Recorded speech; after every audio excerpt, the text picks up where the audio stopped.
ਵਾਹਿਗੁਰੂ ਜੀ ਕਾ ਖਾਲਸਾ ਵਾਹਿਗੁਰੂ ਜੀ ਕੀ ਫਤਿਹ। ਕੱਲ ਅਸੀਂ ਜਿਹੜੀ ਪਦੇ ਦੀ ਵਿਚਾਰ ਸਮਾਪਤ ਕੀਤੀ ਸੀ ਉਹ 6ਵੇਂ ਪਦੇ ਦੀ ਵਿਚਾਰ 7ਵੇਂ ਪਦੇ ਦੀ ਵਿਚਾਰ ਸਮਾਪਤ ਕਰ ਚੁੱਕੇ ਸੀ। ਸਿਮਰਹਿ ਸੇ ਜਨ ਜਿਨ ਕੋ ਪ੍ਰਭ ਮਇਆ, ਨਾਨਕ ਤਿੰਨ ਜਨ ਸ਼ਰਣੀ ਪਿਆ। ਜਿਹੜੇ ਪ੍ਰਭੂ ਦੀ ਸ਼ਰਣੀ ਪੈਂਦੇ ਨੇ ਉਹਨਾਂ ਉੱਤੇ ਪ੍ਰਭੂ ਦੀ ਕਿਰਪਾ ਤੇ ਮਇਆ ਬਖਸ਼ਿਸ਼ ਹੁੰਦੀ ਹੈ। ਔਰ ਗੁਰੂ ਘਰ ਦੇ ਵਿੱਚ ਗੁਰੂ ਨਾਨਕ ਸਾਹਿਬ ਮਹਾਰਾਜ ਜੀ ਦਾ ਜਿਹੜਾ ਘਰ ਹੈ, ਇੱਥੇ ਗੱਲ ਹੀ ਗੁਰਪ੍ਰਸਾਦ ਤੋਂ ਸ਼ੁਰੂ ਹੁੰਦੀ ਹੈ। ਅਸੀਂ ਭਾਵਾਂ ਪੜ੍ਹਦੇ ਹਾਂ ਇੱਕ ਓੰਕਾਰ, ਪਰ ਇੱਥੇ ਗੱਲ ਗੁਰਪ੍ਰਸਾਦ ਤੋਂ ਸ਼ੁਰੂ ਹੋ ਕੇ ਇੱਕ ਓੰਕਾਰ ਤੱਕ ਪਹੁੰਚਣੀ ਹੈ।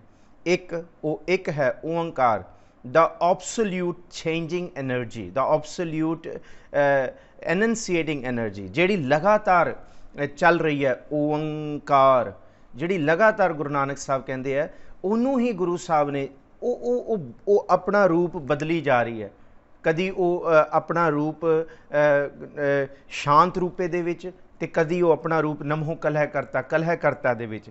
ਕਦੀ ਉਹ ਵਾਤਾਵਰਣ ਨੂੰ ਸ਼ੁੱਧ ਕਰਨ ਵਿੱਚ ਕੁਛ ਇਹੋ ਜਿਹੀ ਕਲਾ ਵਰਤਾ ਦਿੰਦੀ ਹੈ, ਕਦੀ ਉਹ ਮਨੁੱਖਾਂ ਦੇ ਲਈ ਕੁਛ ਨਾ ਕੁਛ ਇਹ ਇਸ ਤਰ੍ਹਾਂ। ਇਹਨੂੰ ਕਿਹਾ ਕਿ ਇਹ ਜਿਹੜੀ ਇਹ ਚੇਂਜਿੰਗ ਵਾਈਬਰੇਟਿੰਗ ਫੋਰਸ ਹੈ, ਜਿਹੜੀ ਐਟਰਨਲ ਫੋਰਸ ਹੈ, ਇਹਨੂੰ ਗੁਰੂ ਨਾਨਕ ਸਾਹਿਬ ਕਹਿੰਦੇ ਉਹ ਇੱਕੋ ਹੀ ਹੈ, ਪਰ ਉਹ ਓੰਕਾਰ ਹੈ। ਉਹ ਨਾਮ ਕੇ ਧਾਰੇ ਸਗਲੇ ਜੰਤ, ਨਾਮ ਕੇ ਧਾਰੇ ਖੰਡ ਬ੍ਰਹਿਮੰਡ। ਇੱਥੋਂ ਤੱਕ ਨਾਮ ਕੇ ਧਾਰੇ ਕਹਿੰਦੇ ਇਹ ਨਾਮ ਦੇ ਵਿੱਚੋਂ ਹੀ ਹੈ। ਕਹਿੰਦੇ ਸਿਮਰਿਤ ਵੇਦ ਪੁਰਾਣ, ਨਾਮ ਕੇ ਧਾਰੇ ਸੁਨਨ ਗਿਆਨ ਧਿਆਨ। ਕਿੰਨਾ ਕੁਛ ਭਾਵ ਕਿ ਗੁਰੂ ਸਾਹਿਬ ਨੇ ਕਹਿ ਦਿੱਤਾ ਕਿ ਇਹ ਸਾਰਾ ਕੁਛ ਨਾਮ ਹੀ ਹੈ। ਔਰ ਇਹਨੂੰ ਗੁਰੂ ਅਰਜਨ ਸਾਹਿਬ ਜੀ ਨੇ ਸਿਮਰਨ ਕਹਿ ਦਿੱਤਾ। ਇਸ ਨਾਮ ਨੂੰ ਚੇਤਾ ਕਰਨਾ, ਕਿਉਂਕਿ ਜਾਪ ਸਾਹਿਬ ਦੀ ਵਿਚਾਰ ਰਾਤ ਨੂੰ ਚੱਲ ਰਹੀ ਹੈ, ਅਸੀਂ ਪੜ੍ਹ ਰਹੇ ਹਾਂ। ਗੁਰੂ ਗੋਬਿੰਦ ਸਿੰਘ ਮਹਾਰਾਜ ਜੀ ਇਹ ਬਚਨ ਕਰ ਰਹੇ ਨੇ ਕਿ ਉਹ ਅਨਾਮ ਹੈ, ਅਕਾਮ ਹੈ। ਉਹਦੇ ਨਾਮ ਨਹੀਂ ਨੇ, ਉਹਦੇ ਨਾਮਾਂ ਦਾ ਅੰਤ ਨਹੀਂ ਪਾਇਆ ਜਾ ਸਕਦਾ। ਗੁਰੂ ਗ੍ਰੰਥ ਸਾਹਿਬ ਜੀ ਦੀ ਬਾਣੀ ਦੇ ਵਿੱਚ ਅਸੀਂ ਕਿੰਨੇ ਕੁ ਬਚਨ ਪੜ੍ਹਦੇ ਹਾਂ ਕਿ ਇੱਥੋਂ ਤੱਕ ਕਿ ਆਹ ਜਿਹੜੀਆਂ ਤਿੰਨ ਸ਼ਕਤੀਆਂ ਨੇ, ਬ੍ਰਹਮਾ ਵਿਸ਼ਨੂੰ ਮਹੇਸ਼, ਇਹਨਾਂ ਦੇ ਪੁੱਤਰ ਵੀ ਸਨਕ ਸਨੰਦ ਮਹੇਸ਼ ਸਮਾਨਾ। ਇਹਨਾਂ ਦਾ ਜ਼ਿਕਰ ਕੀਤਾ ਗੁਰੂ ਗ੍ਰੰਥ ਸਾਹਿਬ ਜੀ ਦੀ ਬਾਣੀ ਦੇ ਵਿੱਚ। ਸਨਕ ਸਨੰਦ ਮਹੇਸ਼ ਸਮਾਨਾ, ਸ਼ੇਖ ਨਾਗ ਤੇਰੋ ਮਰਮ ਨਾ ਜਾਣਾ। ਕਿ ਜੇ ਕਰੋੜਾਂ ਜ਼ੁਬਾਨਾਂ ਵੀ ਕਿਸੇ ਦੀਆਂ ਲੱਗ ਜਾਣ ਤਾਂ ਵੀ ਤੁਹਾਡੇ ਨਾਮ ਦਾ ਅੰਤ ਨਹੀਂ ਹੈ। ਪਰ ਅਸੀਂ ਭਾਵੇਂ ਵਾਹਿਗੁਰੂ ਬੋਲਦੇ ਹਾਂ। ਵਾਹਿਗੁਰੂ ਵਾਹ means wow. Guru means that power, that energy, those who are taking us from the darkness to the eternal light, to enlightenment. Waheguru ਆਪਾਂ ਕਹਿੰਦੇ ਹਾਂ ਰਾਮ, which is everywhere, ਜਿਹੜਾ ਰਮਿਆ ਹੋਇਆ ਸਾਰਿਆਂ ਦੇ ਵਿੱਚ। ਇਹ ਨਾਮ ਥੋੜ੍ਹੀ ਹੋਇਆ, ਇਹ ਤਾਂ ਉਹਦੇ ਪ੍ਰਕਾਰ ਹੋ ਗਏ ਕਿ ਇਵੇਂ ਵੀ ਗੁਰੂ ਨਾਨਕ ਸਾਹਿਬ ਨੂੰ, ਉਹਨੂੰ ਆਪਾਂ ਕਹਿੰਦੇ ਹਾਂ ਹਰੀ, ਉਹ ਹਰ ਦੇ ਵਿੱਚ ਹੈ, ਜਿਹੜਾ ਸਭ ਦੇ ਵਿੱਚ ਹੈ। ਭਾਵੇਂ ਇਹ ਨਾਮ ਨਹੀਂ ਹੈਗੇ, ਇਹ ਉਹਦੇ ਰੂਪ ਨੇ। ਉਹ ਕਿਸ ਰੂਪ ਦੇ ਵਿੱਚ ਵਰਤ ਰਿਹਾ ਇਸ ਧਰਤੀ ਦੇ ਉੱਤੇ। ਇਸ ਪੌੜੀ ਦੇ ਵਿੱਚ ਅਸੀਂ ਇसी ਚੀਜ਼ ਨੂੰ ਸਮਝਣ ਦੀ ਕੋਸ਼ਿਸ਼ ਕਰਨੀ ਕਿ ਇਹ ਹੈ ਕੀ। ਭਾਵੇਂ ਇਹ ਫੋਰਸ ਐਟਰਨਲ ਹੈ, ਇਹ ਐਨਰਜੀ ਲਗਾਤਾਰ ਚੱਲ ਰਹੀ ਹੈ, ਜਿਹਨੂੰ ਓੰਕਾਰ ਕਹਿ ਦਿੱਤਾ। ਅਤੇ ਮਹਾਰਾਜ ਜੀ ਨੇ ਤਾਂ ਪੂਰੀ ਬਾਣੀ ਵੀ ਉਚਾਰ ਦਿੱਤੀ ਓੰਕਾਰੇਸ਼ਵਰ, ਉਸ ਥਾਂ 'ਤੇ ਜਾ ਕੇ ਜਿੱਥੇ ਹਿੰਦੂ ਸਨਾਤਨ ਪਰੰਪਰਾ ਦਾ ਬੜਾ ਵੱਡਾ ਕੇਂਦਰ ਹੈ, ਜਿੱਥੇ ਬੋਲਬਾਲਾ ਸੀ। ਗੁਰੂ ਨਾਨਕ ਸਾਹਿਬ ਉੱਥੇ ਬੈਠ ਕੇ ਇਹ ਵਿਚਾਰ ਰੱਖਦੇ ਨੇ। ਜਿਹੜੇ ਲੋਕ ਦੇਵੀ ਦੇਵਤਾਵਾਂ ਨੂੰ ਹੀ ਸਭ ਕੁਝ ਮੰਨ ਰਿਹਾ, ਉੱਥੇ ਗੁਰੂ ਨਾਨਕ ਸਾਹਿਬ ਮਹਾਰਾਜ ਓੰਕਾਰੇਸ਼ਵਰ ਦੀ ਬਾਣੀ ਉਚਾਰ ਰਿਹਾ, ਜਿਹੜੀ ਉਸ ਤੋਂ ਵੀ ਉੱਤੇ ਹੈ। ਇਹ ਬਾਣੀਆਂ ਗੁਰੂ ਨਾਨਕ ਸਾਹਿਬ ਦੀਆਂ ਲਮੇਰੀਆਂ ਬਾਣੀਆਂ ਵਿੱਚੋਂ ਨੇ। ਜਿਵੇਂ ਸਿੱਧ ਗੋਸ਼ਟ ਬਾਣੀ ਹੈ, ਉਹ ਸਿੱਧਾਂ ਦੇ ਨਾਲ ਗੋਸ਼ਟੀ ਹੈ। ਇਸ ਤਰ੍ਹਾਂ ਓੰਕਾਰੇਸ਼ਵਰ ਦਖਣੀ ਓੰਕਾਰ ਰਾਮਕਲੀ ਰਾਗ ਦੇ ਵਿੱਚ ਦਖਣੀ ਇੱਕ ਪਾਠ ਹੈ ਸਾਡੇ ਧਰਤੀ ਦਾ ਦੱਖਣ ਵੱਲ। ਇਹ ਬਾਣੀ ਦਾ ਨਾਮ ਤੇ ਓੰਕਾਰ ਹੈ। ਓੰਕਾਰ ਕਿਉਂਕਿ ਉਸ ਧਰਤੀ ਦਾ ਨਾਮ ਓੰਕਾਰ ਭਾਵ ਉਸ ਜਗ੍ਹਾ ਦਾ ਨਾਮ ਓੰਕਾਰੇਸ਼ਵਰ ਹੈ, ਪਰ ਗੁਰੂ ਨਾਨਕ ਸਾਹਿਬ ਲਈ ਜਿਹੜੀ ਉਹ ਸੋਚ ਹੈ, ਉਹ ਓੰਕਾਰੇਸ਼ਵਰ, ਉਹ ਉਸ ਓੰਕਾਰ ਨੂੰ ਹੈ। ਓੰਕਾਰੇਸ਼ਵਰ ਨਹੀਂ ਲਿਖੀ ਮਹਾਰਾਜ ਜੀ ਨੇ ਬਾਣੀ ਦਾ ਨਾਮ, ਮਹਾਰਾਜ ਜੀ ਨੇ ਲਿਖਿਆ ਦਖਣੀ ਓੰਕਾਰ, ਜਿਹੜਾ ਇੱਕ ਹੈ, ਓੰਕਾਰ ਹੈ। ਕੌਨਸਟੈਂਟਲੀ ਐਨਰਜੀ ਜਿਹੜੀ ਚੱਲ ਰਹੀ ਹੈ, ਜਿਹੜੀ ਲਗਾਤਾਰ ਫੋਰਸ ਦੇ ਵਿੱਚ ਹੈ, ਜਿਹਨੂੰ ਨਾਮ ਕਹਿ ਲਈਏ, ਜਿਹਨੂੰ ਹੁਕਮ ਕਹਿ ਲਈਏ, ਜਿਹਨੂੰ ਕਹਿ ਲਈਏ ਕਿ ਭੈ ਵਿੱਚ ਅਗਨ ਵਹੈ ਸਦਵਾ, ਭੈ ਵਿੱਚ ਚੱਲੇ ਲੱਖ ਦਰਿਆਓ, ਭੈ ਵਿੱਚ ਅਗਨ ਕੱਢੈ ਵੇਗਾਰ। ਇਹ ਹੈ ਇੱਥੋਂ ਤੱਕ ਕਿ ਭੈ ਵਿੱਚ ਸੂਰਜ, ਭੈ ਵਿੱਚ ਚੰਦ, ਕਹੋ ਕਰੋੜੀ ਕਰਤ ਨਾ ਅੰਤ। ਇਹ એનર્ਜੀ ਹੈ, ਇਹਨੂੰ ਗੁਰੂ ਅਰਜੁਨ ਸਾਹਿਬ ਜੀ ਕਹਿ ਰਿਹਾ ਕਿ ਇਹਨੂੰ ਕੋਈ ਵਿਰਲਾ ਹੈ ਸਮਝਦਾ ਹੈ। ਕਿਵੇਂ ਸਮਝਦਾ ਹੈ? ਸਿਮਰਨ ਤੋਂ ਹੀ ਸਮਝਦਾ ਹੈ। ਧਿਆਨ ਵਿੱਚ ਅਸੀਂ ਭਾਵੇਂ ਇਸ਼ਾਰਾ ਕਰ ਦਿੰਦੇ ਹਾਂ ਕਿ ਉਹ ਹੈ, ਉਹ ਹੈ, ਪਰ ਗੁਰੂ ਨਾਨਕ ਸਾਹਿਬ ਕਦੀ ਉਹ ਇਸ਼ਾਰਾ ਨਹੀਂ ਕਰਦੇ। ਗੁਰੂ ਨਾਨਕ ਸਾਹਿਬ ਇਹ ਇਸ਼ਾਰਾ ਕਰਦੇ ਕਿ ਉਹ ਕਿੱਥੇ, the one God is not sitting on somewhere on clouds and watching us, he is inside us। ਉਹ ਸਾਰਿਆਂ ਦੇ ਵਿੱਚ ਹੈ। ਗੁਰੂ ਨਾਨਕ ਸਾਹਿਬ ਇੱਥੇ ਕਹਿੰਦੇ ਆ ਕਿ ਸਭ ਮਹਿ ਜੋਤ ਜੋਤ ਹੈ ਸੋਈ। ਇਹਨੂੰ ਗੁਰੂ ਅਰਜੁਨ ਸਾਹਿਬ ਕਹਿੰਦੇ ਕਿ ਸਭ ਕਿਛ ਘਰ ਮੈਂ ਹੈ ਬਾਹਰ ਨਾਹੀ, ਬਾਹਰ ਟੋਲੇ ਸੋ ਭਰਮ ਭੁਲਾਈ, ਗੁਰ ਪ੍ਰਸਾਦੀ ਜਿਨ ਅੰਤਰ ਪਾਇਆ ਸੋ ਅੰਤਰ ਬਾਹਰ ਸੋ ਹੇਲਾ ਜੀਓ। ਇਹਨੂੰ ਹੀ ਭਗਤ ਜੀ, ਕਿਉਂਕਿ ਅਸੀਂ ਹੁਣ ਭਗਤ ਤੋਂ ਸ਼ੁਰੂ ਕਰਾਂਗੇ ਕਿ ਇਸ ਧਰਤੀ 'ਤੇ ਜਿੰਨੇ ਵੀ ਭਗਤੀ ਕੀਤੀ ਹੈ, ਭਗਤ ਪਰੰਪਰਾ ਨੂੰ ਸਮਝਿਆ, ਭਗਤੀ ਦੀ ਪਰੰਪਰਾ ਨੂੰ ਸਮਝਿਆ, ਉਹਨਾਂ ਨੇ ਵੀ ਕਹਿ ਦਿੱਤਾ ਕਿ ਜੋ ਬ੍ਰਹਿਮੰਡੇ ਸੋਈ ਪਿੰਡੇ, ਜੋ ਖੋਜੈ ਸੋ ਪਾਵੈ। ਕਿ ਕਮਾਲ ਦੀ ਗੱਲ ਹੈ ਕਿ ਬਾਡੀ ਇੰਨੀ ਕਮਾਲ ਦੀ ਕ੍ਰੀਏਸ਼ਨ ਹੈ, ਜੇ ਕੋਈ ਇਹਨੂੰ ਸਮਝੇ। ਗੁਰੂ ਗ੍ਰੰਥ ਸਾਹਿਬ ਦੇ ਵਿੱਚ ਸਰੀਰ ਬਾਰੇ, ਦੇਹ ਬਾਰੇ ਜੋ ਕੁਛ ਲਿਖਿਆ ਹੋਇਆ ਹੈ, ਕਿਸੇ ਧਰਮ ਗ੍ਰੰਥ ਜਾਂ ਕਿਸੇ ਪੁਸਤਕ ਦੇ ਵਿੱਚ ਇਸ ਰੂਪ ਦੇ ਵਿੱਚ ਸਰੀਰ ਨੂੰ ਨਹੀਂ ਬਿਆਨ ਕੀਤਾ ਗਿਆ ਕਿ ਸਰੀਰ ਕਿੰਨੀ ਕਮਾਲ ਦੀ ਕ੍ਰੀਏਸ਼ਨ ਹੈ। ਸਰੀਰ ਆ ਜਿਹੜੀ ਬਾਡੀ ਹੈ ਕਿੰਨੀ ਕਮਾਲ ਦੀ ਕ੍ਰੀਏਸ਼ਨ ਹੈ, ਜੋ ਅਸੀਂ ਬ੍ਰਹਿਮੰਡ ਵਿੱਚ ਦੇਖ ਰਹੇ ਹਾਂ। ਅਤੇ ਉਹ ਗੁਰੂ ਗ੍ਰੰਥ ਸਾਹਿਬ ਜੀ ਬਾਣੀ ਕਹਿੰਦੀ ਹੈ ਕਿ ਉਹ ਇੱਥੇ ਵੀ ਪਿਆ ਹੋਇਆ ਸਾਰਾ, ਉਹ ਇੱਥੇ ਹੀ ਹੈ, ਇੱਥੋਂ ਹੀ ਪ੍ਰਗਟ ਕਰਨਾ। ਅਤੇ ਉਹ ਪ੍ਰਗਟ ਕਿਵੇਂ ਹੋਏਗਾ? ਗੁਰੂ ਅਰਜੁਨ ਸਾਹਿਬ ਜੀ ਬਾਰ-ਬਾਰ ਸਮਝਾ ਰਹੇ ਹੈ, ਉਹ ਪ੍ਰਗਟ ਚੇਤੇ ਨਾਲ ਹੋਏਗਾ। ਜਿੰਨੇ ਬਣਾਇਆ ਉਹਦਾ ਚੇਤਾ ਕਰੋ, ਉਹ ਉਹਦੇ ਨਾਲ ਜੋੜੇਗਾ। ਪਰ ਕਿਹਦੇ ਜ਼ਰੀਏ ਜੋੜਾਂਗੇ ਉਹ ਵੀ ਗੁਰੂ ਅਰਜੁਨ ਸਾਹਿਬ ਜੀ ਅੱਜ ਅੱਗੇ ਸਾਨੂੰ ਇਸੀ ਪਦੇ 'ਚ ਦੱਸਣਗੇ। ਹਰ ਸਿਮਰਨ ਕਰ ਭਗਤ ਪ੍ਰਗਟਾਏ। ਸਿਮਰਨ ਦੇ ਰਾਹੀਂ ਸਿਮਰਨ ਕੀਤਿਆਂ, ਪ੍ਰਭੂ ਦਾ ਨਾਮ ਜਪਿਆਂ ਇਸ ਧਰਤੀ 'ਤੇ ਪ੍ਰਗਟੇ ਨੇ। ਅਸੀਂ ਲਗਾਤਾਰ ਉਹ ਬਾਣੀ ਦੀਆਂ ਤੁਕਾਂ ਵਿਚਾਰ ਰਹੇ ਹਾਂ। ਗੋਬਿੰਦ ਗੋਬਿੰਦ ਗੋਬਿੰਦ ਸੰਗ ਨਾਮ ਦਿਓ ਮਨ ਲੀਨਾ, ਆਡ ਦਾਮ ਕੋ ਛੀਪਰੋ ਹੋਇਓ ਲਾਖੀਨਾ। ਇੱਥੋਂ ਤੱਕ ਕਿ ਜਿਹੜਾ ਕਬੀਰ ਸਾਹਿਬ ਸੀ, ਉਹ ਨੀਚ ਕੁਲਾਹ ਜੁਲਾਹਰਾ ਭਇਓ ਗੁਣੀ ਗਹੀਰਾ। ਰਵਿਦਾਸ ਜੀ, ਰਵਿਦਾਸ ਢਵੰਤਾ ਢੋਰ ਨੀ ਤਿਨ ਤਿਆਗੀ ਮਾਇਆ। ਹੋਇਆ ਕੀ? ਕਹਿੰਦੇ ਉਹ ਜਿਹੜਾ ਰਵਿਦਾਸ ਸੀ, ਕਹਿੰਦੇ ਹਿਰਦੈ ਵਸਿਆ ਪਾਰ ਬ੍ਰਹਮ। ਕਹਿੰਦੇ ਉਹਦੇ ਹਿਰਦੇ 'ਚ ਜਦ ਪ੍ਰਭੂ ਵਸ ਗਿਆ, ਕਹਿੰਦੇ ਉਹ ਜਿਹੜਾ ਰਵਿਦਾਸ ਸੀ, ਜਿਹਨੂੰ ਲੋਕੀ ਕਹਿੰਦੇ ਸੀ ਕਿ ਤੂੰ ਨੀਚ ਜਾਤ ਕੁਲਾਹਰਾ, ਕਿ ਤੂੰ ਨੀਚ ਜਾਤ ਦਾ, ਰਵਿਦਾਸ ਢਵੰਤਾ ਢੋਰ ਨੀਤ, ਤੂੰ ਮਰੇ ਹੋਏ ਪਸ਼ੂਆਂ ਦੇ ਚਮੜੇ ਨੂੰ ਢੋਨਾ ਹੈ। ਤੈਨੂੰ ਕਿਹਨੇ ਬੰਦਗੀ ਕਰਨ ਦਾ ਹੱਕ ਦਿੱਤਾ? ਤੈਨੂੰ ਕਿਹਨੇ ਰਾਮ ਰਾਮ ਹਰ ਹਰ ਬੋਲਣ ਦਾ ਹੱਕ ਦਿੱਤਾ? ਤੂੰ ਕਿੱਥੋਂ ਵੇਦਾਂ ਸ਼ਾਸਤਰਾਂ ਦੇ ਗਿਆਨ ਨੂੰ ਪੜ੍ਹ ਸਕਦਾ ਹੈ? ਰਵਿਦਾਸ ਢਵੰਤਾ ਢੋਰ ਨੀ ਤਿਨ, ਕਹਿੰਦੇ ਫਿਰ ਕੀ ਕੀਤਾ? ਤਿਨ ਤਿਆਗੀ ਮਾਇਆ, ਪ੍ਰਗਟ ਹੋਆ ਸਾਧ ਸੰਗ, ਹਰ ਦਰਸ਼ਨ ਪਾਇਆ। ਉਹ ਜਿਹੜਾ ਨੀਚ ਜਾਤ ਵਾਲਾ ਸੀ, ਉਹ ਜਿੱਥੇ ਬਹਿੰਦਾ ਸੀ ਉੱਥੇ ਸੰਗਤ ਜੁੜ ਜਾਂਦੀ ਸੀ। ਉੱਥੇ ਨਾਮ ਦੇ ਜਿਹੜੇ ਰਸੀਏ ਸਨ, ਉਹ ਆਪ ਹੀ ਭੌਰੇ ਦੀ ਤਰ੍ਹਾਂ, ਜਿਵੇਂ ਭੌਰੇ ਕਮਲ ਦੇ ਫੁੱਲ ਕੋਲ ਪਹੁੰਚਦੇ ਆ, ਉਹ ਭਗਤ ਰਵਿਦਾਸ ਜੀ ਦੀ ਛਪਰੀ ਵਿੱਚ ਪਹੁੰਚ ਜਾਂਦੇ ਸੀ, ਕੁੱਲੀ ਦੇ ਵਿੱਚ ਪਹੁੰਚ ਜਾਂਦੇ ਸੀ। ਅਤੇ ਇਵੇਂ ਰਵਿਦਾਸ ਇਹ ਹੈ ਕਿ ਜਿਹੜਾ ਸਿਮਰਨ ਕਰਦਾ, ਗੁਰੂ ਅਰਜੁਨ ਸਾਹਿਬ ਜੀ ਕਹਿੰਦੇ ਫਿਰ ਉਹ ਲੁਕਿਆ ਨਹੀਂ ਰਹਿੰਦਾ। ਬਚਨ ਬੜਾ ਕੀਮਤੀ ਹੈ ਭਗਤ ਜੀ ਦਾ। ਉਹ ਕਹਿੰਦੇ ਅਨਕ ਜਤਨ ਕਰ ਹਿਰਦੈ ਰਾਖਿਆ। ਇੱਕ ਭਗਤ ਨੇ ਸਿਮਰਨ ਨੂੰ ਬਹੁਤ ਕੀਤਾ, ਬੜੀ ਬੰਦਗੀ ਕੀਤੀ ਭਗਤ ਜੀ ਨੇ। ਕਹਿੰਦੇ ਫਿਰ ਮੈਂ ਇਸ ਬੰਦਗੀ ਦੇ ਤਪ ਤੇਜ ਨੂੰ ਜਰਨ ਦੀ ਬੜੀ ਕੋਸ਼ਿਸ਼ ਕੀਤੀ ਕਿ ਕਿੱਥੇ ਬਾਹਰ ਪਤਾ ਨਾ ਲੱਗ ਜਾਏ। ਕਿਉਂਕਿ ਨੀਵੀਂ ਜ਼ਾਤ ਹੈ, ਲੋਕ ਭੰਡਣਗੇ। ਮੈਂ ਚੁੱਪ ਕਰਕੇ ਉਹ ਕਹਿੰਦੇ ਮੈਂ ਰੱਬ ਨੂੰ ਵੀ ਉਲਾਮਾ ਨਹੀਂ ਦਿੰਦਾ ਕਿ ਮੈਂ ਨੀਵੀਂ ਜਾਤ ਦੇ ਵਿੱਚ ਕਿਉਂ ਆਇਆ। ਪਰ ਭਗਤ ਨਾਮਦੇਵ ਜੀ ਨੇ ਦਿੱਤਾ ਉਲਾਮਾ ਕਿ ਜਿਉਂ ਜਿਉਂ ਨਾਮਾ ਹਰ ਗੁਣ ਉਚਰੈ, ਭਗਤ ਜਨਾ ਕੋ ਦੇਹੁਰਾ ਫਿਰੈ। ਹੀਨਰੀ ਜਾਤ ਮੇਰੀ ਜਾਦਮ ਰਾਇਆ, ਛੀਪੈ ਕੈ ਜਨਮ ਕਾਹੇ ਕੋ ਆਇਆ। ਹੇ ਰੱਬ, ਮੱਥੇ 'ਤੇ ਹੱਥ ਮਾਰ ਕੇ, ਜੇ ਤੂੰ ਮੇਥੋਂ ਬੰਦਗੀ ਕਰਾਉਣੀ ਸੀ, ਜੇ ਮੇਰੇ ਤੋਂ ਇਬਾਦਤ ਆਪਣਾ ਨਾਮ ਹੀ ਜਪਾਉਣਾ ਸੀ, ਮੈਨੂੰ ਇੱਕ ਗੱਲ ਦੱਸ ਦੇ, ਫਿਰ ਤੂੰ ਛੀਪੈ ਕੈ ਜਨਮ ਕਾਹੇ ਕੋ ਆਇਆ, ਫਿਰ ਮੈਨੂੰ ਆਹ ਨੀਵੀਂ ਜਾਤ ਦੇ ਵਿੱਚ ਕਿਉਂ ਭੇਜਤਾ। ਪਰ ਰੱਬ ਅੱਗੋਂ ਕਹਿੰਦਾ ਨਾਮਦੇਵ, ਇਹ ਨਾ ਸੋਚੀ ਜ਼ਾਤ ਪਾਤ ਮੇਰੀਆਂ ਬਣਾਈਆਂ ਹੋਈਆਂ ਨੇ, ਮੇਰੇ ਲਈ ਕੋਈ ਜ਼ਾਤ ਪਾਤ ਵਰਣ ਭੇਦ ਨਹੀਂ ਹੈ।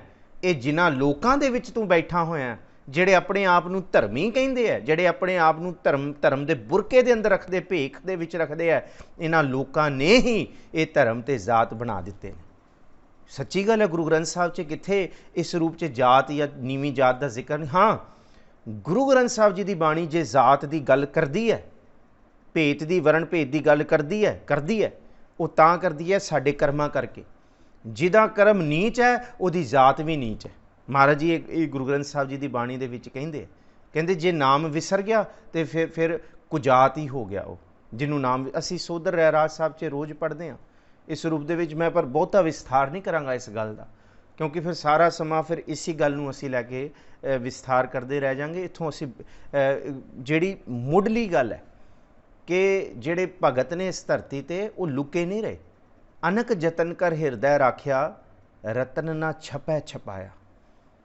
कहंदे ये जिहड़ा नाम दा रतन सिमरन दा अंदरों हीरा, नाम रूपी हीरा किन्हीं बंजिया कांसी तांबा किन्हीं लौंग सुपारी, संतो बंजिया नाम गोबिंद का ऐसी खेप हमारी, हर के नाम के व्योपारी, हीरा हाथ चढ़िया निर्मोलक, छूट गई संसारी। कहते जद प्रगट होंदा फिर ये लुकदा नहीं है, ये प्रगट ऐसा नाम रतन निर्मोलक पुन पदार्थ पाए, अनक जतन कर हिरदै राखिया, रतन ना छपै छपाए, हर गुण कहते कहन ना जाई, जैसे गूंगे की मिठियाई। इत्थे भी दस दिता कहंदे कि भीखण, कहंदे कहो भीखण दोए नैन संतोखे। जिस दिन अंदर सिमरन शुरू हो जाएगा कहंदे फिर रब दा चश्मा अखां दे उत्ते चढ़ जाएगा। कहो भीखण दोए नैन संतोखे, जिस दिन सिमरन करदियां नैन रज्जे गए, जह देखा तह सोई। फिर असी पढ़ते तो आ रहे हैं, सुनते गल्लां बातां मेरे वर्गे बहुत करते हैं कि रब हर थां ते है, हर थां ते तू वसना है प्रभु, तेरी जोत तेरी कला हर थां ते है। पर जह देखा तह सोई उस दिन होएगा जिस दिन साडे अंदर सिमरन की अवस्था पैदा होएगी, जिस दिन असी एक रूप दे विच समझांगे कि कर्मां करके कोई नीच हुंदा है, जातां करके कोई नीच नहीं हुंदा। पर जे कोई नीच भी है तड़तार अपवित्र कर्मानियां रे, जैसे कागरा करत विचारंग, भगत भगौत लिखिया तेह ऊपरी है ऊपरे, पूजह कर नमस्कारंग। इत्थों तक क्योंकि देखो इहदा भी मैं जिक्र करदा जावां ट्यूक मात्र कि बिहार की धरती के उत्ते तड़तार शराब के रुख लगते हैं। ताड़ का रुख कहते कि उहदे विचों शराब निकलती है। सवेरे सवेरे जिहड़े नशा करते हैं ना लोग, वो सवेरे सवेरे उस रुख ते चढ़ जाते हैं।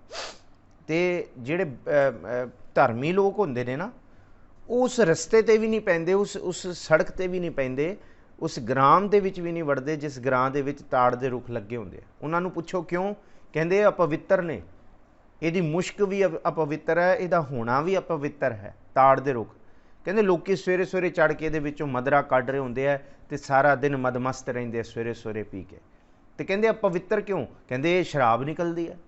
तो फिर उसी धर्मी लोगों नूं भगत रविदास जी पुछदे ने, कहंदे ताड़ दा पवित्र रुख अपवित्र है, तो धर्मी लोग कहंदे बिल्कुल अपवित्र है, शराब निकलती है। कहंदे शराब वाकई गुरु ग्रंथ साहब जी की बाणी हर तरह के नशे नूं निखेधी करती है। इत्थे जिक्र है जित पीता मत दूर होए, बरल पवै विच आए, अपना पराया ना पछाणी, खसमों धक्के खाए। कि जिदे पीण दे नाल बरल पै जाती ना, अपने पराए का चेता नहीं रहिंदा, बंदा बस बरल ही पै जांदा, इक्को पासे गरारी अड़ जाती है बंदे की। इहनूं गुरु साहब कहंदे बरल पवै विच आए। अपनी समझ दे विच ये नशा करके पर्दा पै जांदा अपनी समझ दे उत्ते। हुण इनू भगत जी कहंदे सुरसरी, कहंदे जे शराब कोई मैनू गंगा जल दे विच मिला के भी लैके आ जाए ना, कोई कहे कि मैं ये शराब ये नशा गंगा जल दे विच पा के लिआया, तो भगत जी कहंदे मेरे लिए तां भी ये महापाप है, महाजहर है। इसी शब्द दे विच खैर चलो ये विशा बदल जाएगा, मैं उस पासे ना जावां। हुण भगत जी पुछदे ताड़ दा पवित्र रुख है अपवित्र है, कहंदे हाँ। कहंदे पर इसी अपवित्र रुख दे पत्तियां नूं जे सुका के कागज़ बना लिया जाए, तो उसी कागज़ दे उत्ते जे प्रभु की बंदगी लिखती जाए फिर की करोगे, कहंदे फिर असी नमस्कार करांगे। कहंदे ताड़ दा रुख अपवित्र है, पर जे उहदे पत्ते तोड़ के उहदा कागज़ बना के उहदे उत्ते भगत भगौत लिखती, कहंदे फिर तो दुनिया के लोग झुक झुक के नमस्कार करनगे। तुहाडे वास्ते रविदास हो सकता है नीवीं जात दा, ताड़ दे रुख की तरह हो सकता है, पर इन्हें अपने अंदर दे विकारां नूं सुखा के रब दा कागज़ भाव अपने मन नूं कागज़ बना के लिख नाम सलाहां लिख लिख अंत ना पारावार, उत्थे रब दा नाम लिखता है। हुण किस तरह अब विप्र प्रधान ते करह डंडौत, तेरे नाए तेरे नाम शरणाए रविदास दासा। ਹੁਣ ਕਿੰਨਾ ਕਮਾਲ ਦਾ ਉਦਾਹਰਨ ਰਵਿਦਾਸ ਨੇ ਦਿੱਤਾ। ਇੱਕ ਪਾਸੇ ਤਾੜ ਦਾ ਰੁੱਖ ਅਪਵਿੱਤਰ ਹੈ, ਦੁਨੀਆ ਦੇ ਵਿੱਚ ਬੰਦਗੀ ਕਰਨ ਵਾਲੇ ਉਹਦੇ ਲਾਗੇ ਨਹੀਂ ਲੱਗਦੇ, ਤੇ ਇੱਕ ਪਾਸੇ ਦੁਨੀਆ ਦੀ ਜਾਤਾਂ ਪਾਤਾਂ ਜਿਹੜੀਆਂ ਨੀਵੀਆਂ ਬਣਾਤੀਆਂ, ਦੁਨੀਆ ਦੇ ਵਿੱਚ ਬੰਦਗੀ ਕਰਨ ਵਾਲੇ ਉਹਨਾਂ ਦੇ ਲਾਗੇ ਵੀ ਨਹੀਂ ਲੱਗਦੇ। ਮੰਦਰ 'ਚ ਵੜ ਗਏ ਤੇ ਚੱਕ ਕੇ ਬਾਹਰ ਸੁੱਟ ਦਿੰਦੇ ਆ, ਪਰ ਇਹਦੇ ਵਿੱਚੋਂ ਹੀ ਕੋਈ ਆਪਣੇ ਮਨ ਦੇ ਉੱਤੇ, ਆਪਣੇ ਮਨ ਨੂੰ ਕਾਗਜ਼ ਬਣਾ ਕੇ ਉਹਦੇ ਉੱਤੇ ਰੱਬ ਦਾ ਨਾਮ ਲਿਖ ਦੇ, ਤੇ ਫਿਰ ਜੇ ਬਾਹਰ ਤਾੜ ਦੇ ਪੱਤੇ ਨੂੰ ਸੁਕਾ ਕੇ ਕਾਗਜ਼ ਬਣੇ ਉਹਦੇ ਉੱਤੇ ਰਾਮ ਪ੍ਰਭੂ ਦਾ ਰਮੇ ਹੋਏ ਦਾ ਨਾਮ ਲਿਖਿਆ ਜਾਏ ਤੇ ਸਾਰੇ ਡੰਡੌਤ ਕਰਦੇ ਨੇ। ਇਸੇ ਤਰ੍ਹਾਂ ਜੇ ਪ੍ਰਭੂ ਦਾ ਨਾਮ ਇੱਥੇ ਲਿਖਿਆ ਜਾਏ ਹਿਰਦੇ ਦੇ ਵਿੱਚ ਮਨ ਰੂਪੀ ਕਾਗਜ਼ 'ਤੇ, ਫਿਰ ਦੁਨੀਆ ਦੇ ਲੋਕ ਉਹਨੂੰ ਨਮਸਕਾਰ ਕਰਦੇ ਨੇ। ਇਹਨੂੰ ਹੀ ਗੁਰੂ ਅਰਜੁਨ ਸਾਹਿਬ ਮਹਾਰਾਜ ਜੀ ਕਹਿੰਦੇ ਹਰ ਸਿਮਰਨ ਕਰ ਭਗਤ ਪ੍ਰਗਟਾਏ, ਭਗਤੀ ਕਰਕੇ ਹੀ ਪ੍ਰਗਟ ਹੋ ਜਾਂਦੇ ਆ। ਫਿਰ ਸਰਵਣ ਕਰੋ, ਤੜਤਾਰ ਅਪਵਿੱਤਰ ਕਰ ਮਾਨੀਐ ਰੇ, ਜੈਸੇ ਕਾਗਰਾ ਕਰਤ ਵਿਚਾਰੰ।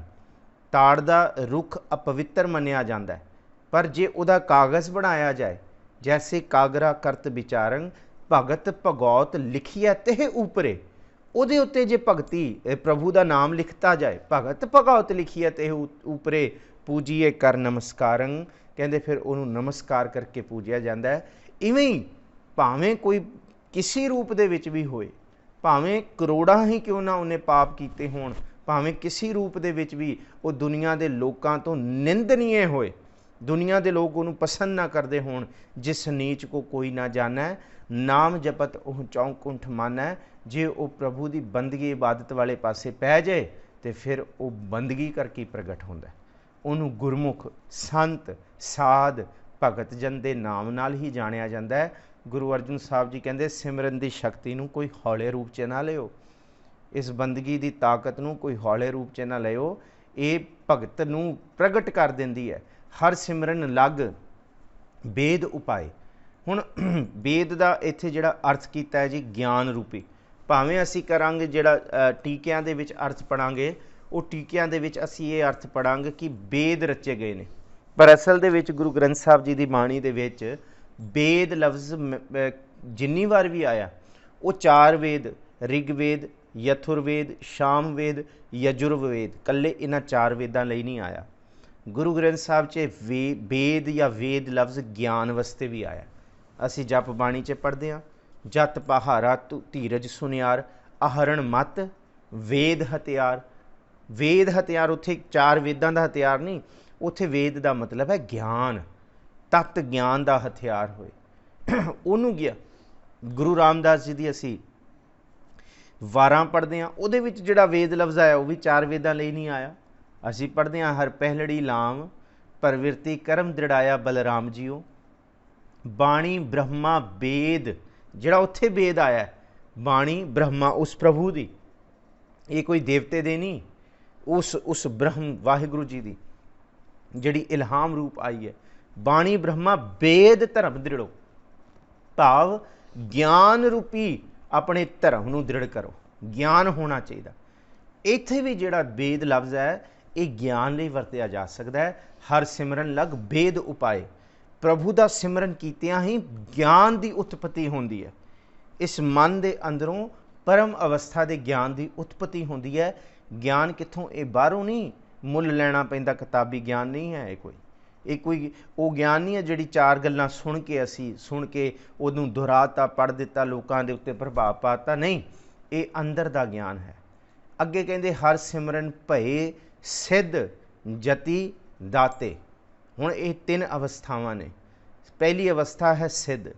ਮੈਂ ਪਿੱਛੇ ਵੀ ਜ਼ਿਕਰ ਕੀਤਾ ਸੀ, ਜਿਸ ਦਿਨ ਪਹਿਲਾਂ ਅਸੀਂ ਸਿਰਫ ਸੁਖਮਨੀ ਸਾਹਿਬ ਦੀ ਇੰਟਰੋ ਦੀ ਕਥਾ ਕੀਤੀ ਸੀ, ਇੰਟਰੋਡਕਸ਼ਨ ਹੀ ਜਿਹਦੇ ਵਿੱਚ ਕੀਤੀ ਸੀ ਅਸੀਂ ਪਿਛਲੇ ਹਫ਼ਤੇ। ਉੱਥੇ ਵੀ ਜਿਹੜਾ ਜ਼ਿਕਰ ਕੀਤਾ ਸੀ, ਦਾਸ ਨੇ ਦੱਸਿਆ ਸੀ ਜਿਹੜਾ ਸਿੱਧ ਹੈ ਉਹ ਸਿੱਧੀ ਤੱਕ ਪਹੁੰਚ ਗਿਆ, ਜਿਹੜਾ ਸਾਧਕ ਹੈ ਉਹ ਹਜੇ ਰਸਤੇ ਦੇ ਵਿੱਚ ਹੈ, ਹਜੇ ਉਹ ਯਤਨ ਕਰ ਰਿਹਾ, ਹਜੇ ਉਹ ਪਹੁੰਚਣ ਦਾ ਯਤਨ ਕਰ ਰਿਹਾ, ਪਰ ਸਿੱਧ ਪਹੁੰਚ ਗਿਆ। ਹੁਣ ਇਹ ਸਿੱਧ ਕੋਈ ਬਾਹਰ ਦਾ ਸਿੱਧ ਨਹੀਂ, ਇਹ ਅੰਦਰ ਦਾ ਸਿੱਧ ਵੀ ਹੋ ਸਕਦਾ ਹੈ, ਜਿਹਨੂੰ ਗੁਰੂ ਗ੍ਰੰਥ ਸਾਹਿਬ ਮਹਾਰਾਜ ਜੀ ਦੀ ਬਾਣੀ ਕਹਿੰਦੀ ਹੈ ਰਾਜ ਜੋਗ ਤਖਤ ਦੀਨ ਗੁਰ ਰਾਮਦਾਸ, ਪ੍ਰਿਥਮੇ ਨਾਨਕ ਚੰਦ ਜਗਤ ਭਇਓ ਅਨੰਤ ਤਾਰਨ ਮਨੁੱਖ ਜਨ ਕੀਓ ਪ੍ਰਗਾਸ, ਗੁਰ ਅੰਗਦ ਭਇਓ ਨਿਦਾਨ ਅਕਤ ਕਥਾ ਗਿਆਨ। ਕਹਿੰਦੇ ਕੀ ਕੀਤਾ? पंच भूत वस कीने जमत ना त्रास, गुर अमर गुरु श्री सत कलयुग राखी, पत अगन देखत गत चरण कवल जास, सब विद मान्यो मन तभी भयो प्रसन्न, राज जोग तखत दीन गुरु रामदास। ये राज जोग की वडियाई है गुरु नानक के घर दे विच, सतगुर सच्चे पातशाह के घर दे विच। इत्थे कल्ला जोग नहीं, इत्थे राज भी है। इत्थे जिहड़ा सिद्ध सिद्ध लफ्ज़ है ना, किसी अवस्था तक पहुँच जाना। तो गुरु पातशाह जी कहते बारों विभूति मलन दे नाल, मुंदा संतोख सरमपत झोली, ध्यान की करह विभूत, खिंता काल कुआरी काया, जुगत डंडा प्रतीत, आई पंथी सगल जमाती, मन जीता जगजीत, बारों विभूति मल लैना, घर बार त्याग देना, ये सिद्धि नहीं है साडे घर दी। गुरु नानक साहब कहते ये मड़ियां मसाणियां च चले जाना, ये सिद्धि नहीं है। सब कुछ छड़ के ये सिद्धि नहीं। सिद्धि की है? कहते किथे रिधियां सिद्धियां नूं भी प्राप्त कर लेना, ये भी सिद्धि नहीं है। महाराज जी कहते भुगत ज्ञान दिया भंडारन कटकट वाजै नाथ नाद, आप नाथ नाथी सब जाकी रिध सिद्ध अवरा साध। गुरु नानक साहब के घर दे विच ते रिध सिद्ध अवरा साध है, इसकी कोई कीमत नहीं है। गुरु तेग बहादुर साहब महाराज जी के बाबत गुरु गोबिंद सिंह साहब महाराज जी ने कह दिता सी कि ये जड़ियाँ रिधियां सिद्धियां जेड़ियां ने, गुरु तेग बहादुर साहब नूं कहा गया कि गुरु साहब ने रिद्धि सिद्धि दिखाई है कि वो धागा वड्या गया, ये धागा भी नहीं कटिया गया। भाई गुरु गोबिंद सिंह साहब ने स्पष्ट कर दिता, इस तो वड्डी की करामात हो सकती है कि मेरे पिता जी ने चौराहे दे विच बैठ के दहलीज दिल्ली दे विच लाल किले दे सामने, दहलीज भाव दिल्ली दे बादशाह दे सामने उहदे तखत ते अपना सिर रखते हैं, हर कोई सिर झुकाउंदा है। मेरे पिता ने उहदे सिर दे उत्ते अपने ठीकरी नूं भंन दिता कि दुनिया दे बादशाह औरंगजेब दे मूँह दे उत्ते अपनी ठीकरी नूं भन्निया। इस तो वड्डी केड़ी करामात है? उत्थे जिक्र है नाटक चेटक किए कुकाजा, प्रभ लोगन के आवत लाजा। ये दुनिया के लोगों लिए हो सकती है, पर यह करामात ते ये सिद्धियां गुरु नानक के घर दे विच तिल जिड्डा मुल नहीं रखती। मैं एक होर जिक्र करदा, गुरु नानक साहब महाराज जी जिस वेले अचल बटाले विच पहुँचे है तो उस वेले सिद्धां ने जोगियां ने पुछया, क्योंकि जब गुरु नानक साहब अचल बटाले बैठे, वहीरां दी वहीर सिद्धां दे जिहड़े धूणे सी उन्हां नूं छड्ड के गुरु नानक साहब महाराज जिथे बैठे से उत्थे जाके बह गईयां। सारे सिद्धां नूं छड्ड आईयां, जोगियां नूं पिछे छड्ड के उन्हां दे धूणे वो कल्ले छड्ड आई। सिद्धां नूं हार के गुरु नानक साहब कोल आउणा ही पिया उत्थे अचल बटाले दी धरती ते। उत्थे पुछया गुरु नानक साहब नूं कि गुरु नानक साहब दसो हुण कि ये की परपंच है, तुसी केड़ी करामात दिखा रहे हो लोकां नूं जिहड़ी करामात साडे कोल नहीं है। असी जिंदगियां लातियां, केड़ी करामात तुहाडे कोल है जिहड़ी करामात करके सारी वहीरां दी वहीर तुहाडे पिछे तुर आई है। तो फिर उत्थे गुरु नानक साहब महाराज जी ने कहा सुनो, उत्थे जिक्र किया कि बाबे आख्या नाथ जी तोहे जग नूं की क्या करामात दिखाई, कि तुसी केड़ी करामात दिखा रहे हो जग नूं, तोहे जग नूं क्या करामात दिखाई, कुछ विखाले असानू, तू क्यों ढिल अवेही लाई, क्यों तू ढिल लाई है, मैनूं सानू भी दस केड़ी करामात है। वो इवें लफ्ज़ां च कहंदे सानू भी दसो। तो गुरु नानक साहब महाराज जी कहंदे सुनो, बाबे आख्या नाथ जी असां तां वेखण जोगी बस्त ना काई, तुहाडी करामात ना साडे आ तलियां ते रख के ऐ मल के सुट्टण वाली है, आ है असी ऐ साडे लई कख नहीं है। ये असी तां जोगी वेखण वस्त ना काई, कख भी नहीं तुहाडे पल्ले। ते फिर कहंदे दसो तुहाडे कोल केड़ी करामात है। फिर गुरु नानक साहब कहंदे गुर संगत बाणी बिना दूजी ओट नहीं है राई। एक राई दे दाने जिन्नी भी दूजी करामात नहीं गुरु नानक साहब के घर दे विच। एक जिथे संगत इकट्ठी हो गई उत्थे पार ब्रह्म परमेश्वर आप हाज़र है। ते एक जिथे जिस हिरदे विच गुरु का शब्द हो गया, कहंदे उस हिरदे दे अंग संग, उस मनुख दे अंग संग पार ब्रह्म परमेश्वर अंग संग सदा है। ये है करामात साडे सिख जगत दी कि गुर संगत बाणी बिना दूजी ओट नहीं है राई। तो गुरु अर्जुन साहब जी भी इत्थे कहंदे हर सिमरन भये सिद्ध जति दाते।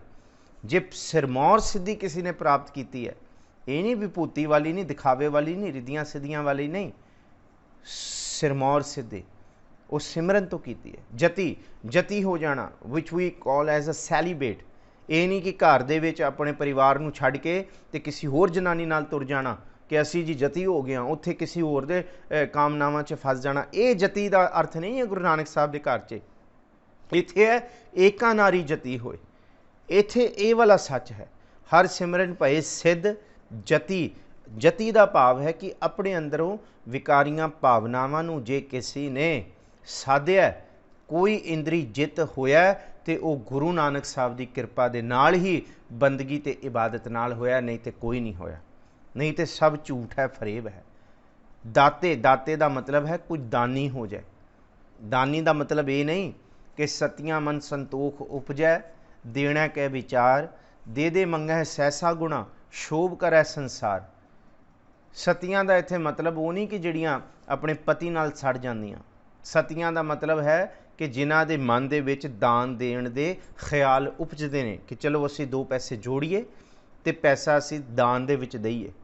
ਪਰ ਗੁਰੂ ਸਾਹਿਬ ਕਹਿੰਦੇ ਇੱਕ ਗੱਲ ਯਾਦ ਰੱਖਿਓ, ਸਤੀਆਂ ਮਨ ਸੰਤੋਖ ਉਪਜੈ। ਤੁਹਾਡੇ ਮਨ ਦੇ ਵਿੱਚ ਉਪਜਿਆ ਸੰਤੋਖ ਚੰਗੀ ਗੱਲ ਹੈ, ਦੇਣਾ ਕੇ ਵਿਚਾਰ, ਤੁਸੀਂ ਦੇਣ ਵਾਸਤੇ ਤੁਰੇ ਹੋ। ਪਰ ਤੁਹਾਡੇ ਮਨ ਦੇ ਵਿੱਚ ਇਹ ਖਿਆਲ ਹੈ ਕਿ ਰੱਬ ਦੇਖ, ਮੈਂ 1 ਰੁਪਇਆ ਦੇ ਰਿਹਾ, ਤੇ ਜਿੱਥੇ ਮੈਂ ਤੈਨੂੰ 1 ਰੁਪਇਆ ਦੇ ਰਿਹਾ ਜਾਂ ਤੇਰੇ ਬੰਦਿਆਂ ਨੂੰ ਮੈਂ ਦਾਨ ਦੇ ਰਿਹਾ ਜਾਂ ਇਸ ਲੋਕਾਈ ਨੂੰ ਦਾਨ ਦੇ ਰਿਹਾ, 1 ਰੁਪਇਆ ਦਿੰਦੇ ਸਾਰ ਮੇਰੀ ਜੇਬ 'ਚ ਤੂੰ 1000 ਰੁਪਇਆ ਦੇ ਦੇਣਾ ਹੈ। ਇਹ ਕਾਹਦਾ ਸੌਦਾ ਹੋਇਆ? ਗੁਰੂ ਨਾਨਕ ਸਾਹਿਬ ਕਹਿੰਦੇ ਇਹ ਕਾਹਦਾ ਦਾਨ ਹੋਇਆ? ਦੇ ਦੇ ਮੰਗੇ ਮੰਗੈ, ਦੇ ਦਿੱਤਾ ਸਹਿਸਾ ਗੁਣਾ। ਕੋਈ ਕਹਿੰਦਾ ਕਿ 10 ਗੁਣਾ ਮੰਗ ਲੈ, 100 ਗੁਣਾ ਮੰਗ ਲੈ, ਅਸੀਂ ਤੇ ਸਿੱਧਾ ਸਹਿਸਾ ਗੁਣਾ 1000 ਗੁਣਾ ਮੰਗਦੇ ਆ। ਨਾ ਨਾ ਨਾ ਰੱਬ, ਮੈਂ ਉੱਥੇ ਤੇਰੇ ਅੱਗੇ ਮੱਥਾ 1 ਰੁਪਏ ਦਾ ਟੇਕ ਕੇ ਆਇਆ ਤੇ ਮੈਨੂੰ 1000 ਰੁਪਇਆ ਮਿਲੇ। ਇਹ ਨਹੀਂ ਹੈ। ਇਹ ਤੇ ਇਹ ਵਾਲੀ ਦਾਤੇ ਵਾਲੀ ਬਿਰਤੀ ਨਹੀਂ। ਗੁਰੂ ਅਰਜੁਨ ਸਾਹਿਬ ਕਹਿੰਦੇ ਦਾਤਾ ਤੇ ਉਹ ਹੈ ਜਿਹੜਾ ਦੇ, ਜਿਹੜੀ ਸੱਜੇ ਹੱਥੋਂ ਦੇ ਤੇ ਖੱਬੇ ਨੂੰ ਮਹਿਸੂਸ ਨਾ ਹੋਣ ਦੇ। ਦੇਣ ਲੱਗਿਆਂ ਵੀ ਕਹੇ ਕਿ ਮੈਂ ਕੁਛ ਆਪਣਾ ਦੇ ਰਿਹਾ ਹੋਵਾਂ ਤੇ ਮੈਂ ਉਹਦਾ ਮਾਣ ਕਰਾਂ। ਕੀਤਾ ਕਰਨਾ ਸਰਬ ਰਜ਼ਾਈ ਕਿਛ ਕੀਚਾ, ਜੇਕਰ ਸਕੀ ਆਪਣਾ ਕੀਤਾ ਕਿਛੂ ਨਾ ਹੋਵੇ, ਜਿਉ ਹਰ ਭਾਵੈ ਤੇ ਮੈਂ ਰੱਖੀ ਹੈ। ਇਹ ਆਪਣਾ ਹੋਏ ਤੇ ਮੈਂ ਦੇਵਾਂ ਨਾ। ਤੁਸੀਂ ਸਾਰਾ ਕੁਝ ਦਿੱਤਾ ਹੈ। ਜਿਨ ਕਨ ਕੀਨੇ ਅੱਖੀ ਨਾਤ, ਜਿਨ ਜੇਬਾ ਦਿੱਤੀ ਬੋਲੇ ਤਾਤ, ਜਿਨ ਮਨ ਰੱਖਿਆ ਅਗਨੀ ਪਾਏ। ਤੁਸੀਂ ਸਭ ਕੁਝ ਦੇਣ ਵਾਲੇ ਹੋ, ਕਿਸ ਕਿਸ ਰੂਪ 'ਚ ਤੁਹਾਡਾ ਸ਼ੁਕਰਾਨਾ ਕਰੀਏ।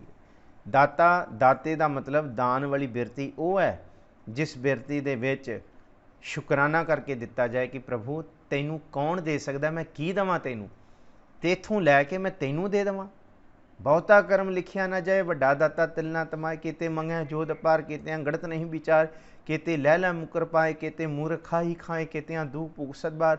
ਇਹ ਭੇਦਾਤ ਤੇਰੀ ਦਾਤਾਰ, ਬੰਦ ਖਲਾਸੀ ਭਾਣਾ ਹੋਏ, ਹੋਰ ਆਖ ਨਾ ਸਕੈ ਕੋਈ। ਜੇ ਕੋ ਖਾਏ ਕਾ ਆਖਣ ਪਾਏ, ਤੁਹਾਡੇ ਤੋਂ ਲੈ ਕੇ ਖਾ ਰਹੇ ਹਾਂ ਤੇ ਤੁਹਾਨੂੰ ਮਾੜਾ ਬੋਲ ਰਹੇ ਹਾਂ। ਜੇ ਕੋ ਖਾਏ ਕਾ ਆਖਣ ਪਾਏ, ਉਹ ਜਾਣੇ ਜਿੱਤੀਆਂ ਮੂੰਹ ਖਾਏ। ਕਹਿੰਦੇ ਫਿਰ ਉਹਨਾਂ ਨੂੰ ਪਤਾ ਲੱਗੇਗਾ ਜਦ ਉਹਨਾਂ ਨੂੰ ਪਦਾਰਥਾਂ ਦੇ ਲੋਭ ਕਰਕੇ ਹੀ ਮੂੰਹ ਦੇ ਉੱਤੇ ਛਿੱਤਰ ਪੈਣਗੇ ਕਿ ਰੱਬ ਵਿਸਰ ਗਿਆ। ਇਸ ਕਰਕੇ ਦਾਤੇ ਦਾ ਮਤਲਬ ਉਹ ਨਹੀਂ। ਦਾਤਾ ਉਹ ਹੈ ਕਿ ਪ੍ਰਭੂ ਜੇ ਦੇਣ ਦੀ ਤੁਸੀਂ ਸਮਰੱਥਾ ਬਖਸ਼ੀ ਹੈ ਤੇ ਤੁਹਾਡੀ ਕਿਰਪਾ ਨਾਲ, ਤੇ ਇਹ ਅਵਸਥਾ ਮਿਲਦੀ ਹੈ ਸਿਮਰਨ ਵਿੱਚੋਂ। ਹਰ ਸਿਮਰਨ ਭਏ ਸਿੱਧ ਜਤੀ ਦਾਤੇ, ਹਰ ਸਿਮਰਨ ਨੀਚ ਚਹੁ ਕੁੰਟ ਜਾਤੇ। ਪਿੱਛੇ ਹੁਣੇ ਜ਼ਿਕਰ ਕਰਕੇ ਆਏ ਤੜਤਾਰ ਅਪਵਿੱਤਰ ਕਰਮਾਂ ਨਹੀਂ ਹਰੇ। ਉੱਥੇ ਰਵਿਦਾਸ ਜੀ ਨੇ ਨੀਚ ਚਹੁ ਕੁੰਟ ਜਾਤੇ ਕਿ ਰਵਿਦਾਸ ਢਵੰਤਾ ਜਿਹੜਾ ਹੈ, ਜਿਹੜਾ ਰਵਿਦਾਸ ਬਨਾਰਸ ਦੀ ਧਰਤੀ ਤੇ ਫਿਰਿਆ, ਬਨਾਰਸੀ ਆਸ ਪਾਸਾ ਚਮੜਾ ਢੋਂਦਾ ਸੀ ਰਵਿਦਾਸ ਜੀ, ਬਨਾਰਸ ਦੀ ਧਰਤੀ ਤੇ ਫਿਰਿਆ ਬਨਾਰਸੀ ਆਸ ਪਾਸਾ, ਤੇ ਲੋਕੀ ਹਾਏ ਹਾਏ ਕਰਕੇ ਦੂਰੋਂ ਲੰਘਦੇ ਸੀ। ਪਰ ਜਿਸ ਦਿਨ ਪ੍ਰਭੂ ਦੀ ਬੰਦਗੀ ਅੰਦਰ ਪ੍ਰਗਟ ਹੋ ਗਈ, ਕਹਿੰਦੇ ਅਬ ਵਿਪਰ ਪ੍ਰਧਾਨ ਤੇ ਹੀ ਕਰਹਿ ਡੰਡੌਤ। ਵਿਪਰ ਕਹਿੰਦੇ ਵੱਡੇ ਵੱਡੇ ਧਰਮੀ ਲੋਕ, ਵੱਡੇ ਵੱਡੇ ਬ੍ਰਾਹਮਣ ਪੰਡਤ, ਵੱਡੇ ਵੱਡੇ ਆਪਣੇ ਆਪ ਨੂੰ ਕਹਾਉਣ ਵਾਲੇ, ਕਹਿੰਦੇ ਡੰਡੌਤ, ਮੇਰੇ ਅੱਗੇ ਆ ਕੇ ਡੰਡੇਵਤ, ਕਹਿੰਦੇ ਐਨ ਡੰਡੇ ਦੀ ਤਰ੍ਹਾਂ ਜ਼ਮੀਨ ਤੇ ਮੇਰੇ ਚਰਨਾਂ ਤੇ ਲੇਟ ਗਏ ਨੇ। ਕਿਉਂ? ਰਵਿਦਾਸ ਕਹਿੰਦੇ ਕੋਈ ਮੇਰੀ ਗੱਲ ਹੈ ਇਹਦੇ ਵਿੱਚ, ਮੇਰਾ ਮਾਣ ਹੈ? ਕਹਿੰਦੇ ਨਹੀਂ, ਮੇਰਾ ਕੋਈ ਮਾਣ ਨਹੀਂ ਹੈ ਪ੍ਰਭੂ, ਸਿਰਫ ਇਹ ਤੇਰਾ ਸਿਮਰਨ ਹੈ।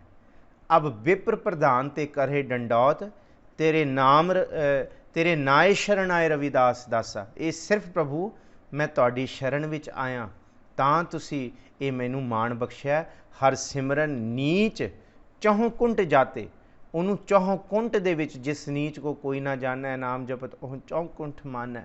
जाके निकट ना आवे कोई सगल सृष्ट उहा के चरण मल धोई जो प्राणी काहू ना आवत काम संत प्रसाद तक को जपीए नाउ। ये है पर ये तां होएगा प्रभु जी जो तुम गिरवर तो हम मोरा, जो तुम चंद तो हम भय हैं चकोरा, साची प्रीत हम तुम स्यों जोरी, तुम स्यों जोर अवर संग तोरी।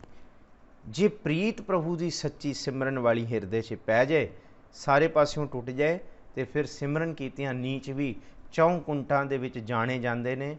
अगे कहते जी हर सिमरन धारी सब धरना, यही जड़ा जिक्र किया कि नाम के धारे सगले जंत, नाम के धारे खंड ब्रह्मंड, नाम के धारे सिमृत वेद पुराण, नाम के धारे सुनन ज्ञान ध्यान, ये सारा कुछ ही सिमरन उसके चेते विचों ही है। हर सिमरन धारी सब धरना, कोई ऐसी अवस्था नहीं है जिथे प्रभु का चेता ना वसिया होए, जिथे कोई प्रभु हाँ पर उहदे लई नज़र, उहदे लई भावना होनी चाहिए। जिहड़ा बंदा सिमरन करता है, जिहड़ा मनुख सिमरन दे विच सच्ची प्रभु की इबादत विच जुड़ गया, फिर उहदे लई हर सिमरन धारी सब धरना। जे कोई संगीतकार घरों बाहर निकलता, रुख थल्ले बैठता तो वह सुनता कि पत्ता पत्ता रुख दा खह रहा, तो उन्होंने ये लगता कि सारी सृष्टि विच संगीत ही संगीत है।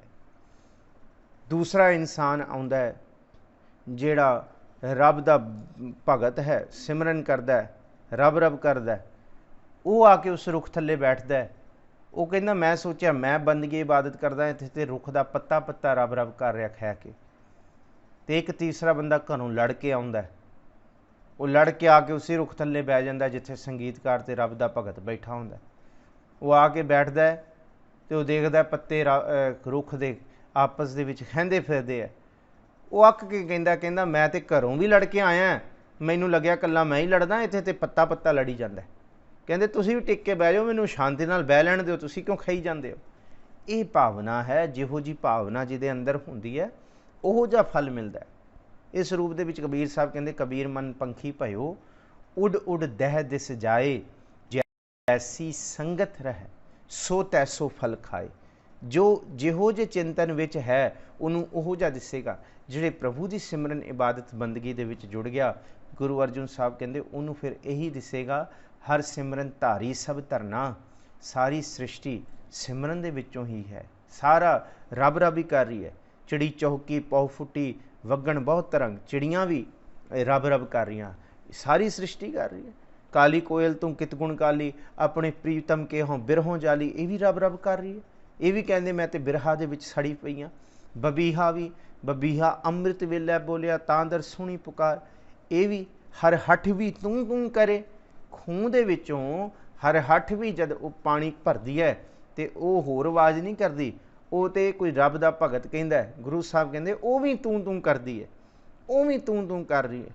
तो कोयल भी जिहड़ी है तू है तू है तू है तू है, वो भी तू तू करदी है। ये है हर सिमरन धारी सब धरना। पर जिहड़ा कोई जुड़ेगा उन्होंने फिर जर्रे जर्रे विचों यही सुनाई देगा कि सारी सृष्टि प्रभु तेरे सिमरन विच जुड़ी हुई है, तेरे सिमरन विच जुड़ी हुई है। सिमर सिमर हर कारण करना, तो फिर वो सिमरन करने वाला वो प्रभु की बंदगी दे विच जुड़िया रहेगा, इस रूप दे विच जुड़िया रहेगा कि हाथ पाँव कर काम सब चित्त निरंजन नाल। वो चित्त दे अंदर प्रभु का नाम चेते करेगा। जिमें भगत जी कहते कि मुख ते राम समाल, नामा कहत लोचना, मुख ते राम समाल, रमे होई नूं मुख तो बोली जा, रब रब करी जा, वाह वाह आखी जा, वाह वाह आखी जा। हाथ पाँव कर काम सब चीत निरंजन नाल, निरंजन उस प्रभु दे विच अपना चित्त लगा। सिमर सिमर हर कारण करना, हर सिमरन की वो सगल आकारा, सारी रचना सिमरन विचों पैदा हुई है, सारी रचना उहदे हुक्म विचों पैदा हुई है। इनू गुरु अर्जुन साहब कहते कि वो सगल आकारा, हर सिमरन में है आप निरंकारा। ये सब तो वड्डी बख्शिश है कि प्रभु के सिमरन विच आप निरंकार, आप परम पुरख परमेश्वर, आप वो रब, आप वो ओंकार, ਹਾਜ਼ਰ ਹੁੰਦਾ। ਇਸ ਕਰਕੇ ਸਿਮਰਨ ਕਰਨ ਵਾਲੇ ਨੂੰ ਨਾ ਨਿੰਦੀਏ, ਨਾ ਉਹਨੂੰ ਚੰਗਾ ਮੰਦਾ ਆਖੀਏ, ਕਿਉਂਕਿ ਉਹਦੀ ਰਸਨਾ 'ਤੇ ਵੀ ਪ੍ਰਭੂ ਆਪ ਬੈਠਾ ਹੁੰਦਾ। ਇਸ ਕਰਕੇ ਪ੍ਰਭੂ ਦੀ ਸਿਮਰਨ ਦੇ ਵਿੱਚ ਆਪ ਨਿਰੰਕਾਰ ਹੁੰਦਾ। ਆਪ ਪ੍ਰਭੂ ਵਸਦਾ। ਹਰ ਸਿਮਰਨ ਮੈਂ ਆਪ ਨਿਰੰਕਾਰਾ। ਅੱਗੇ ਸਤਿਗੁਰੂ ਜੀ ਕਿਰਪਾ ਕਰਦੇ ਨੇ, ਕਰ ਕਿਰਪਾ ਜਿਸ ਆਪ ਬੁਝਾਇਆ। ਜਿਹਨੂੰ ਸਤਿਗੁਰੂ ਜੀ ਨੇ ਮੱਤ ਦੇਤੀ ਨਾ ਕਿ ਇਹ ਸਾਰਾ ਕੁਛ, ਇਹ ਧਾਰੀ ਸਭ ਧਰਨਾ, ਇਹ ਕਾਰਨ ਕਰਨਾ, ਕਿ ਉਹ ਸਗਲ ਆਕਾਰਾ, ਇਹ ਸਭ ਕੁਛ ਇਹ ਉਹਨੂੰ ਦਿਸੇਗਾ। ਗੁਰੂ ਅਰਜਨ ਸਾਹਿਬ ਕਹਿੰਦੇ, ਕਰ ਕਿਰਪਾ ਜਿਸ ਆਪ ਬੁਝਾਇਆ। ਜਿੱਤੇ ਉੱਤੇ ਕਿਰਪਾ ਕਰਕੇ ਸਤਿਗੁਰੂ ਜੀ ਨੇ ਸਮਝਾ ਦਿੱਤਾ, ਮੱਤ ਪ੍ਰਦਾਨ ਕਰਤੀ, ਸੁਕ੍ਰਿਤ ਸੁਚੱਜੀ ਮੱਤ ਦੇ ਦਿੱਤੀ। ਨਾਨਕ ਗੁਰਮੁਖ ਹਰ ਸਿਮਰਨ ਤਿਨ ਪਾਇਆ। ਗੁਰਮੁਖ ਦਾ ਮਤਲਬ ਹੈ, ਗੁਰਮੁਖ ਤੇ ਖੱਖੇ ਨੂੰ ਸਿਹਾਰੀ ਹੈ। ਇਹ ਸਿਮਰਨ ਕੋਈ ਆਪਣੀ ਅਵਸਥਾ ਨਾਲ ਨਹੀਂ ਪ੍ਰਾਪਤ ਕਰ ਸਕਦਾ। ਜੇ ਗੁਰੂ ਨੂੰ ਚੇਤੇ ਰੱਖੇਗਾ, ਗੁਰੂ ਦੇ ਸਨਮੁਖ ਹੋ ਕੇ ਹੀ, ਨਾਨਕ ਧੰਨ ਗੁਰੂ ਨਾਨਕ ਸਾਹਿਬ ਮਹਾਰਾਜ, ਧੰਨ ਗੁਰੂ ਅਰਜੁਨ ਸਾਹਿਬ ਮਹਾਰਾਜ, ਜੋਤ ਗੁਰੂ ਨਾਨਕ ਸਾਹਿਬ ਉਹੀ ਹੈ ਨਾ ਜੋਤ। ਤੇ ਪੰਜਵੇਂ ਨਾਨਕ ਕਹਿੰਦੇ, ਨਾਨਕ ਗੁਰਮੁਖ, ਗੁਰੂ ਦੇ ਸਨਮੁਖ ਰਿਆਂ। ਜੇ ਗੁਰੂ ਚੇਤਾ ਹੈ, ਜੇ ਗੁਰੂ ਦੀ ਗੱਲ ਮੰਨੀ, ਗੁਰੂ ਦੇ ਗੁਣ ਹਿਰਦੇ 'ਚ ਧਾਰਨ ਕੀਤੇ, ਇਹ ਨਹੀਂ ਕਿ ਸਿਮਰਨ ਕਰੀ ਜਾ ਰਹੇ ਹਾਂ, ਕੱਲ ਨੂੰ ਕਿਸੇ ਦੀ ਮਦਦ ਵੀ ਨਹੀਂ ਕਰਨੀ। ਕੋਈ ਕਹੇ ਜੀ ਫਲਾਣਾ ਉਹ ਤੇ ਉਹ ਇਹ ਹੋ ਰਿਹਾ, ਉਹ ਕਹਿੰਦੇ ਨਹੀਂ ਜੀ ਨਹੀਂ, ਮੈਂ ਤਾਂ ਸਿਮਰਨ ਕਰਨ ਵਾਲਾ, ਮੈਨੂੰ ਨਾ ਆਖੋ ਨਾ। ਫਿਰ ਇਸ ਤੋਂ ਚੰਗਾ ਤੇ ਉਹ ਬੰਦਾ ਜਿਹੜਾ ਉਹਦੀ ਮਦਦ ਕਰ ਦੇ। ਗੁਰੂ ਇਹ ਵੀ ਗੁਣ ਦਿੰਦਾ। ਇਹ ਹੈ ਜੇ ਗੁਰੂ ਦੇ ਗੁਣ, ਗੁਰੂ ਸਮਝਾਉਂਦਾ ਹੈ ਕਿਸ ਤਰ੍ਹਾਂ। ਇਹ ਗੁਰੂ ਦੀ ਇਹ ਬਾਣੀ ਜਿਹੜੀ ਹੈ ਨਾ, ਇਹ ਅੰਦਰ ਆਤਮਿਕ ਗੁਣ ਪੈਦਾ ਕਰਦੀ ਹੈ। ਇਹ ਅੰਦਰ ਸੁਚੱਜੀ ਮੱਤ ਦਿੰਦੀ ਹੈ। ਬੰਦਾ ਬਹੁਤਾ ਫਿਰ ਬੌਂਦਲਦਾ ਨਹੀਂ ਹੈ, ਬਹੁਤਾ ਫਿਰ ਐਵੇਂ ਉੱਡਿਆ ਨਹੀਂ ਫਿਰਦਿਆ। ਫਿਰ ਬੰਦੇ ਦੇ ਅੰਦਰ ਸਹਿਜ ਆਉਂਦਾ ਹੈ, ਸੰਤੋਖ ਆਉਂਦਾ ਹੈ, ਆਪਸੀ ਇਤਫਾਕ ਉਹਦੇ ਅੰਦਰ ਆਉਂਦਾ ਹੈ। ਨਾਨਕ ਗੁਰਮੁਖ, ਗੁਰੂ ਦੇ ਸਨਮੁਖ, ਗੁਰੂ ਦੇ ਰਾਹੀਂ ਹਰ ਸਿਮਰਨ ਤਿਨ ਪਾਇਆ। ਬਿਨ ਸਤਿਗੁਰ ਕਿਨੈ ਨਾ ਪਾਇਓ, ਬਿਨ ਸਤਿਗੁਰ ਕਿਨੈ ਨਾ ਪਾਇਆ। ਸਤਿਗੁਰ ਵਿੱਚ ਆਪ ਰਖਿਓਨ, ਕਰ ਪ੍ਰਗਟ ਆਖ ਸੁਣਾਇਆ। ਸਤਿਗੁਰ ਮਿਲਿਆ ਸਦਾ ਮੁਕਤ ਹੈ, ਜਿਨ ਵਿੱਚੋਂ ਹੋ ਮੋਹ ਚੁਕਾਇਆ। ਉੱਤਮ ਇਹ ਵਿਚਾਰ ਹੈ, ਜਿਨ ਸੱਚੇ ਸਿਉ ਚਿਤ ਲਾਇਆ। ਜਗ ਜੀਵਨ ਦਾਤਾ ਪਾਇਆ, ਜਗ ਜੀਵਨ ਦਾਤਾ ਪਾਇਆ। ਜੇ किसी ने प्राप्त किया है, जैसा सतगुर सुनीदा, तैसो ही मैं डीठ। विछड़िया मेले प्रभु, हर दरगह का बसीठ। हर नामो मंत्र जणाइंदा, कट्टे हों मैं रोग। नानक सतगुर तिना मिलाया, जिन्हें धुरे पिया संजोग। जिन्हां दे उत्ते गुरु ने कृपा कर दित्ती, गुरु ने उन्हां नूं प्रभु दे नाल मिला दिता। अज दी विचारां दी समाप्ति इत्थे ही है जी।